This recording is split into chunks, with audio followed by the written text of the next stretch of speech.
Hai, Assalamualaikum warahmatullahi wabarakatuh. Welcome back to my channel. Oke, sebelum mulai, saya akan membahas sedikit tentang alasan kenapa Ustadz Abdul Somad tidak dibenarkan masuk ke negara Singapura, bahkan dideportasi bersama kerabatnya. Alasan pemerintah Singapura mendeportasi Ustadz Abdul Somad karena dinilai Ustadz Abdul Somad itu sebarkan ajaran ekstremis dan segregasi. Itu alasannya. Yang pelik atau herannya, kenapa kerabatnya juga dideportasi? Kalau istrinya ditinggal sendiri masuk ke Singapura, gak mungkin kan, harus diajak sama Ustadz Abdul Somad. Apalagi Ustadz Abdul Somad itu ada anak kecil. Tapi kenapa nih kerabatnya juga dideportasi? Apa salahnya? Memang sih itu wewenang suatu negara, terserah itu aturan kamu ya. Kenapa disangkut pautin gitu? Mungkin yang sedikit bikin kesal Ustadz Abdul Somad ialah mungkin dia prepare untuk masuk ke Singapura atau bercuti ke Singapura itu sudah lama. Mungkin hotelnya sudah di booking, tapi tiba-tiba malahan dideportasi. Alasannya karena Ustadz Abdul Somad dinilai sebarkan ajaran ekstremis dan segregasi. Mungkin disangkut pautkan dengan salah satu khutbah dari Ustadz Abdul Somad yang menyebutkan bahwa bom bunuh diri adalah sah dalam konteks konflik Israel-Palestina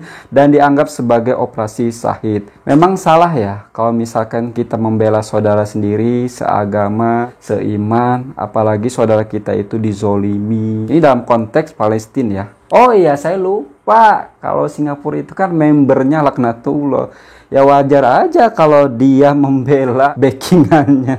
Apa kabar dengan salah satu tokoh agama sebelah yang merendahkan agama Islam dan merendahkan ulama? Kok dia bebas-bebas aja keluar masuk negara lain, bahkan masuk ke negara Singapura bebas aja. Tapi kenapa seorang ulama dari Islam itu kok dilarang? Berarti pilih kasih dong ya. Ukraina aja dibela loh sama Singapura. Emangnya pernah Singapura membela Palestina? Kan enggak. Malah Singapura dan sekutunya Eropa itu sibuk membela Ukraina. Tapi Palestina tidak pernah dibela. Orang baik itu biasanya banyak yang nggak suka. Salah satu contohnya Ustadz Abdul Somad. Kami selalu bersamamu Pak Ustadz. Kalau misalkan Singapura tidak mau menerima Ustadz masuk ke negaranya, tidak apa-apa. Nggak masuk ke Singapura, nggak mati kok. Tetap hidup, tetap sehat. Emangnya gara-gara nggak masuk ke Singapura, kita mati? Kita sakit? Kan enggak. Masih banyak negara-negara yang cantik, lebih megah. Nggak hanya Singapura, banyak. Salah satu contohnya Malaysia ada, Brunei ada, Turki ada. Masih banyak selain Singapura.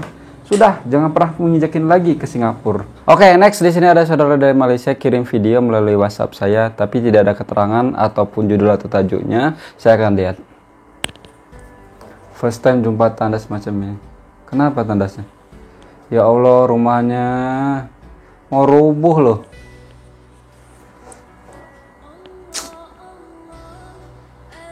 Buka. Wow. Hah? Gokil ini. Jadi di depannya atau di mukanya itu rumahnya macam mau rubuh, macam nggak layak. Tapi di dalamnya udah macam istana mewah. Ini asli nih. Hah? Gokil. Gokil ini, gokil. Sumpah. Maling pun mau maling ke rumah Paci ini tidak menyangka rumahnya di dalamnya macam ini. Ya kan? Soalnya di luar itu kita lihat sendiri ya kan. Tadi udah seng-sengnya udah rapuh, mau roboh. Tapi ketika dibuka rumahnya mewah, berkelas lagi. Furniturnya liatin. Terkejut saya men. Tuh furniturnya, pernak-perniknya itu mewah. Masya Allah. Allahu Akbar. Allahu Akbar. Allahu Akbar. Allahu Akbar. Allahu Akbar. Kamar mandi atau tandasnya itu kamar mandi atau tandas punya seorang raja.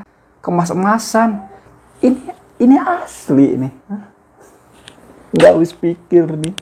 Nggak habis pikir. Ya Allah.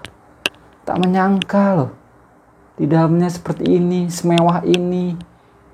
Bukan kaleng-kaleng nih dari segi furniturnya. Masya Allah. Oke. Saya sampai menghelu kepala saya gini-gini ya Allah. Saking nggak kepercayanya saya. Allah Akbar. Tuh, mewah liatin. Masya Allah.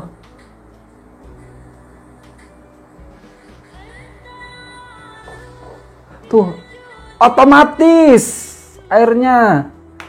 Nggak perlu ditekan-tekan.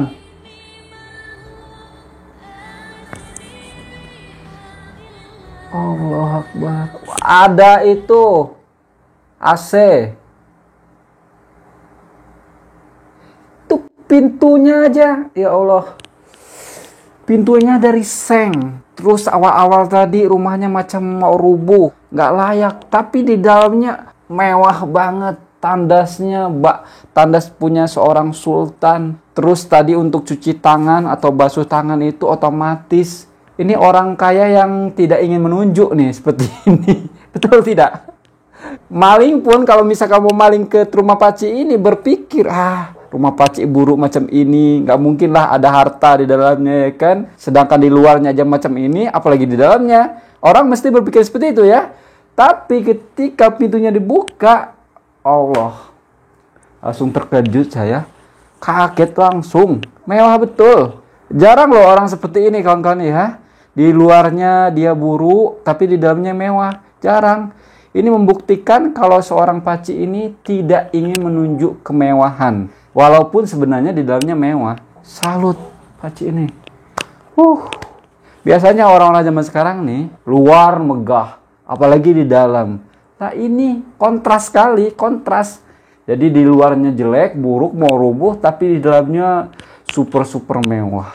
Ini jelas furniturnya itu bukan murah, pasti mahal ini. Ini jenis-jenis orang kaya yang terselubung atau sembunyi-sembunyi macam ini, tidak mau menunjuk. Bagus seperti ini.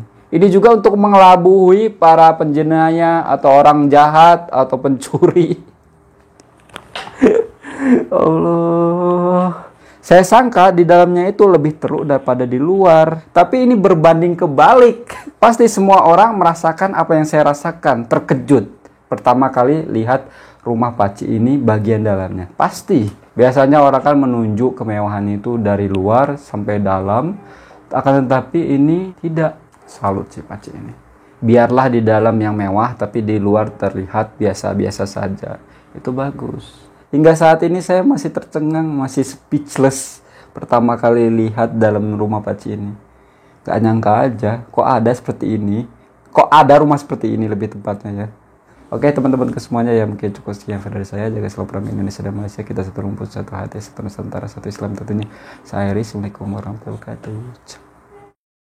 Pepatah untuk tak melihat sesuatu dari luarnya tampaknya tepat disematkan untuk kakek ini. Tak ada yang menyangka rumahnya yang terlihat begitu kumuh dari luar justru memiliki fasilitas seperti hotel bintang 5 di dalamnya. Video kakek memperlihatkan isi rumahnya ini viral di TikTok.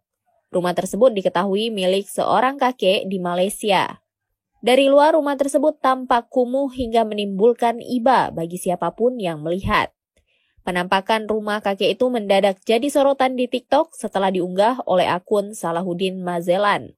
Mulanya Salahuddin sendiri mengaku iba melihat penampakan rumah kakek itu. Dalam videonya di TikTok, Salahuddin memperlihatkan bagian luar rumah yang seperti hunian reot. Bahkan kayu di luar pun terlihat seperti lapuk, sementara pintu dari seng berkarat. Salahuddin menyebut sosok pemilik rumah adalah kakek yang diyakini tinggal sendirian. Sementara soal pekerjaan kakek itu ia mengaku tidak tahu. Hingga kemudian Salahuddin melihat isi di dalam rumah. Namun alangkah terkejutnya dia mengatakan kondisi di dalam rumah kakek tersebut kontras dengan eksteriornya. Bahkan ia menyebut bagian dalam rumah kakek itu tampak seperti hotel bintang 5. Tak hanya mewah, kondisi furnitur di dalam juga tertata rapi dengan tema warna emas.